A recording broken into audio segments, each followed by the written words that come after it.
Bonjour à toi, bienvenue dans ce nouvel épisode du podcast Bien dans ta boîte. Aujourd'hui, je te retrouve avec un épisode du format debug, donc le format court de Bien dans ta boîte, pour nourrir une réflexion ou pour sauter une épine du pied. Aujourd'hui, on va être quelque part entre les deux, puisque comme tu l'as vu dans le titre, on va parler d'un sujet que vous connaissez bien, n'est-ce pas? C'est le sujet de la culpabilité, notamment de la culpabilité de se reposer, puisque c'est évidemment quelque chose qui revient très souvent, pour pas dire quasi systématiquement, chez les entrepreneurs et chez les travailleurs et travailleuses de manière générale, mais là en l'occurrence entrepreneurs et entrepreneuses, puisque c'est à vous que je m'adresse ici. Donc on va parler de cette notion-là. On est dans un épisode debug, donc on est dans un épisode court, donc je vais m'en tenir à essayer d'être efficace.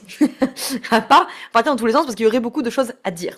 Et en fait, il y a principalement deux choses que je voulais vous dire. La première chose, c'est la thématique entre guillemets de la culpabilité tout court, si je peux dire ça comme ça. Ce qu'il faut quand même avoir en tête avec la culpabilité, c'est que c'est une émotion qui n'est pas qu'une émotion, d'ailleurs, soit dit en passant, c'est un ressenti, on va dire ça comme ça. C'est un ressenti comment dirais-je, qui peut servir à beaucoup de choses, qui a beaucoup de fonctions dans la vie psychique. Alors évidemment, la première fonction à laquelle on pense, c'est sa fonction d'émotion, bien entendu. Et donc, à ce titre, comme toutes les émotions, je le rappelle pour celles et ceux qui ont été formés avec moi à la formation posture, vous le savez, la première fonction des émotions, c'est une fonction d'information.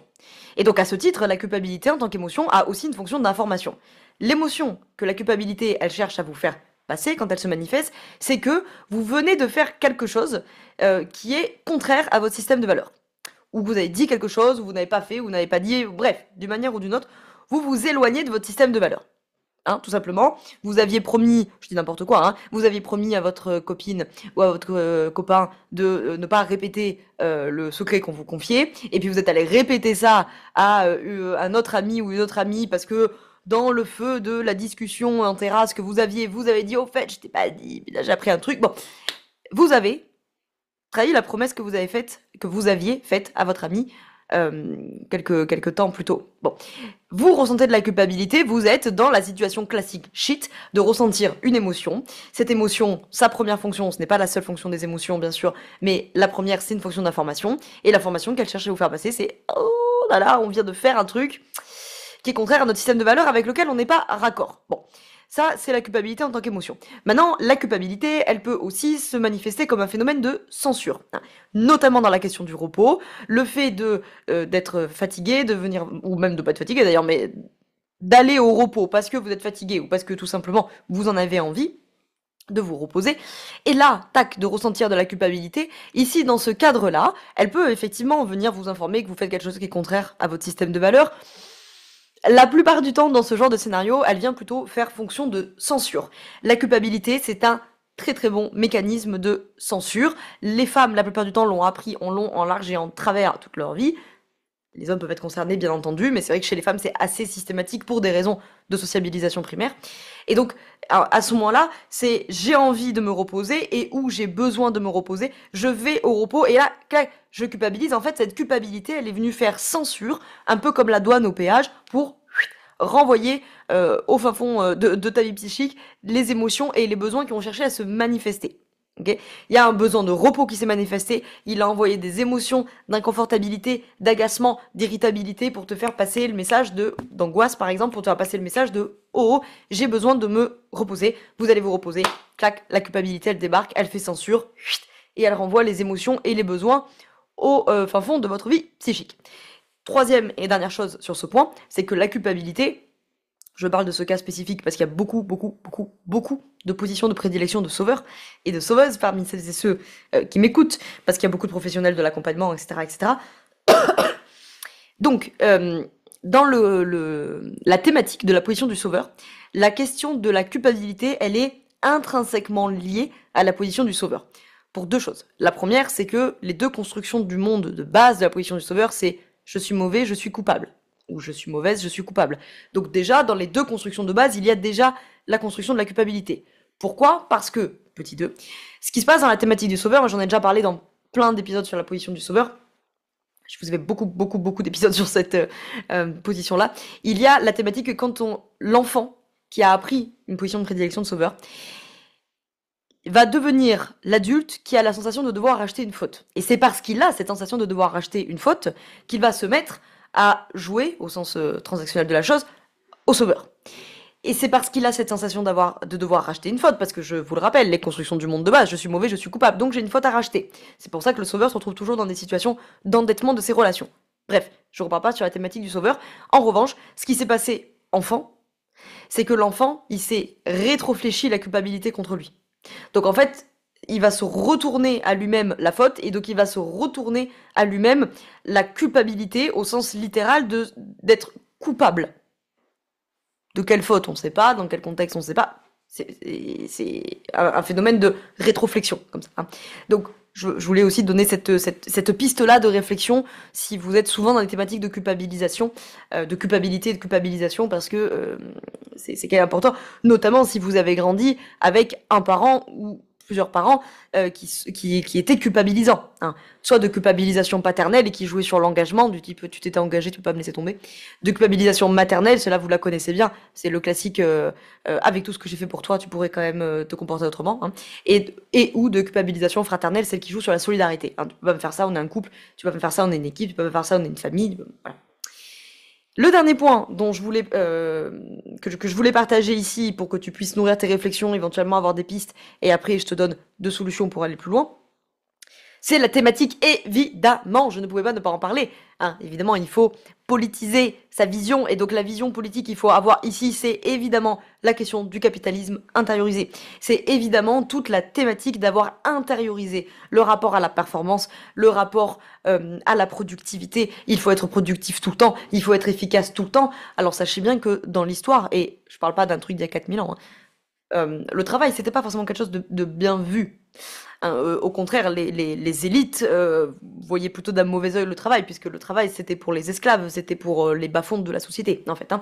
Donc, cette vision très méritocratique, cette vision très méliorative, très valorisante du travail, d'en faire beaucoup, etc., elle est intrinsèquement liée à l'apparition du capitalisme. Pourquoi ? Puisque, en fait, elle est intrinsèquement liée au moment où la bourgeoisie a pris le pouvoir d'État, et avant de prendre le pouvoir d'État, ils ont pris le pouvoir sur le travail. Et la bourgeoisie, à l'inverse de l'aristocratie, qui, eux, avaient une légitimité indue à gouverner, puisqu'ils avaient une légitimité soit parce qu'ils étaient fils du roi, du comte, du duc, etc., soit parce qu'ils étaient nommés, entre guillemets, par les dieux.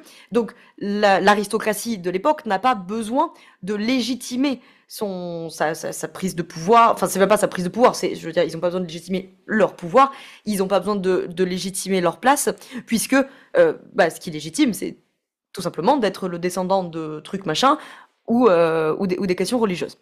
Quand la bourgeoisie se révolte, prend le pouvoir sur le travail pour après prendre le pouvoir d'État, elle, en revanche, elle n'a pas de légitimisation, ça se dit ça ? Bon, vous avez compris l'idée, de légitimité indue à être là. Et donc, il faut évidemment que cette bourgeoisie, elle justifie le fait que si elle est à telle ou telle place, c'est parce qu'elle a travaillé dur, c'est parce qu'elle le mérite, c'est parce que... Blablabla. Et donc, vous voyez éclore tout ce vocable et toute cette idéologie, plus que le vocable, toute cette idéologie de la méritocratie, de, de quand tu veux, tu peux, de tout ne tient qu'à toi, de il faut se donner à fond, etc. etc. Et puis, se déroule de là la question aussi du mythe de l'entrepreneur, de celui qui a des grosses responsabilités, qui ne doit pas beaucoup dormir la nuit, etc., etc. Bref, toutes ces choses-là, j'en ai déjà parlé dans des épisodes de podcast, notamment, on te les met en description, et si ce n'était pas ta faute, qui est sorti il y a quelques semaines, et le bullshit entrepreneurial qui est sorti en octobre 2023, quelque chose comme ça.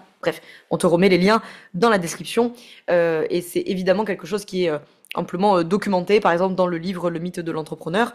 J'ai malheureusement oublié le nom de l'auteur, Anthony quelque chose, mais on te met aussi les liens dans la description. Et par exemple de Nicolas Framont dans son dernier ouvrage, vous ne détestez pas le lundi, vous détestez la domination au travail. Voilà, donc culpabilité, il y a vraiment toutes ces questions-là. Pensez la question de l'émotion et donc la question des besoins. Pensez la question de la censure. Pensez la question de la rétroflexion dans le cas notamment des positions de sauveur. Pensez aussi la thématique du capitalisme intériorisé et de toutes ces injonctions, de toutes ces croyances que vous avez pu éventuellement intérioriser par le vocabulaire et puis l'ambiance générale et puis les systèmes dans lesquels vous avez évolué. Donc, quelques points pour aller plus loin, les ouvrages dont je viens de te parler. Dans les contenus gratuits que je peux te proposer, on t'a mis dans la description plein de liens vers d'autres épisodes de podcast. En termes de masterclass, dans les masterclass qui sont publiées sur mon site, j'en ai pas fait une en particulier sur la culpabilité, mais je pense que celle qui pourrait allez, les deux, peut-être qui peuvent le plus t'aider, elles sont gratuites, hein. C'est apprendre à s'affirmer, donc c'est une masterclass sur l'affirmation de soi, de fait, et l'autre qui s'appelle sortir des schémas répétitifs. Peut-être que dans ces deux-là, il y en a une des deux qui te parlera plus, ou les deux, de toute façon c'est gratuit, donc ça coûte rien. On te met les liens dans la description pour te procurer ces replays-là. Ils durent 1h30 à peu près chacun, donc tu auras quand même de quoi alimenter. Si tu sens que c'est un peu plus une thématique d'affirmation, tu peux aller sur la masterclass apprendre à s'affirmer. Si t'as l'impression que c'est plus une thématique de répétition de schéma, d'un truc un peu de auto-sabotage, je mets des gros guillemets parce que c'est pas un terme que j'affectionne particulièrement, mais au moins il a le mérite d'être intelligible par toutes et par tous, peut-être celle sur les schémas répétitifs. Et puis si tu as besoin d'aller plus loin, évidemment le mieux c'est de rapatrier dans le coaching individuel, dans le coaching sur mesure. On te met les liens dans la description pour aller sur la page du coaching, voir à quoi ça ressemble de travailler avec moi et comment ça se passe. Et le lien, si tu le souhaites, vers Calendly pour réserver ton appel découverte gratuit. Ça dure 30 minutes, c'est gratuit, donc c'est sans engagement, ça n'engage à rien, ça permet de voir si l'idée t'emballe, si tu as envie qu'on travaille ensemble, et ça me permet moi de voir si je suis la meilleure personne pour t'accompagner sur ces sujets ou non.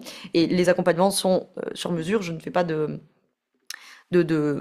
trucs préfaits, il y a toujours une adaptabilité là-dedans, donc sans problème s'adapter à la problématique qui est la tienne.